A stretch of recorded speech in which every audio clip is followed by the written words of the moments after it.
Hi, good day. I want to talk to you about labor. And even though we know that we do not receive our salvation through labor, it is so important that we still embrace the work, the labor that God is doing in our lives. Let's read out of Proverbs 10 verse 16 out of the King James. The labor of the righteous tendeth to life, the fruit of the wicked to sin.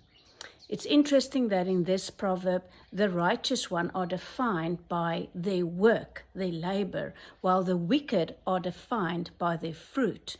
And we need to just know that working is very intentional, while bearing fruit is rather unintentional.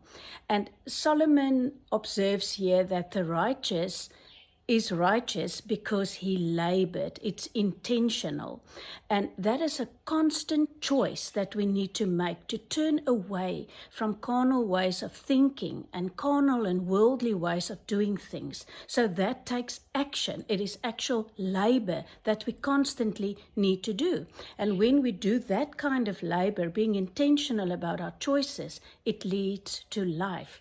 While the wicked, he just goes with the flow. Whatever the world is doing, he just goes with that. It's very unintentional. He just do what is easy and what pleases him. While we need to make a very intentional choice, which takes labor.